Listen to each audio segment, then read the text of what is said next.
आज हमने नागपंचमी का त्यौहार मनाया। नाग हमारी संस्कृति, हमारे अध्यात्म, हमारे धर्म को विशेष रूप से प्रभावित करते हैं और आज से नहीं, इनकी उपासना कई हजार वर्षों से भारत में होती आ रही है। आइए अपने नागों को जानते हैं। भारत में सिर्फ 4 प्रजाति के नाग हैं जिनकी वजह से लगभग 60,000 से 80,000 मौतें प्रति वर्ष होती हैं। अगर देखा जाए तो ऑस्ट्रेलिया में ऐसे 25 नाग हैं, यानी सर्प हैं, जो अति खतरनाक हैं, लेकिन ऑस्ट्रेलिया में मौतें 1 या 2 होती हैं। अफ्रीका और यूरोप और अमेरिका, यहाँ पर भी विषैले नाग अत्यंत मात्रा में पाए जाते हैं, पर भारत अगर देखा जाए तो विश्व में सर्पदंश से होने वाले मौतों का एक तरह से कैपिटल बना हुआ है। लगभग 70% मौतें सर्पदंश से भारत में ही होती हैं। और इसका कारण क्या है?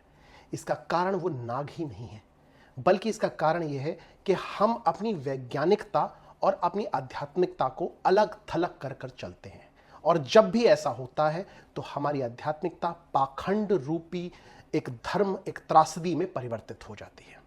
आप याद कीजिए कि जब राम और लक्ष्मण को इंद्रजीत ने अपने नागपाश में बांध दिया था तो हनुमान जी ने क्या किया था? क्या हनुमान जी में शौर्य की, बल की, शक्ति की कमी थी? नहीं, लेकिन उन्होंने उस समय नागों के विशेषज्ञ को बुलाया था, यानी गरुड़ को बुलाया था। ऐसे ही जब लक्ष्मण मौत के किनारे थे तब भी हनुमान जी ने एक चिकित्सक का सहारा लिया था। हमें भी यही करना चाहिए। हम जब भी अपने इलाके में सर्प को देखें, हम स्नेक हैंडलर्स को बुलाएं और उन्हें भी सुरक्षित इलाकों में पहुंचाएं और साथ साथ खुद सुरक्षा पाएं। और जब भी सर्पदंश की घटना हो तो हमारे यहाँ एंटीवेनन हर सरकारी अस्पताल में उपलब्ध होता है। हम तुरंत सरकारी अस्पताल जाएं और अपने परिवार की और अपनी रक्षा करें। देर ना करें, टोना टोटके पे ना जाएं, किसी देसी इलाज पे बिल्कुल भी विश्वास ना करें। इसके अलावा एक अहम पहलू है, मानव और पशु संघर्ष में सिर्फ मानव के बारे में नहीं सोचना चाहिए, पशुओं के बारे में भी सोचना चाहिए। यही हमारी संस्कृति, हमारा धर्म, हमारा अध्यात्म हमें सिखाता है।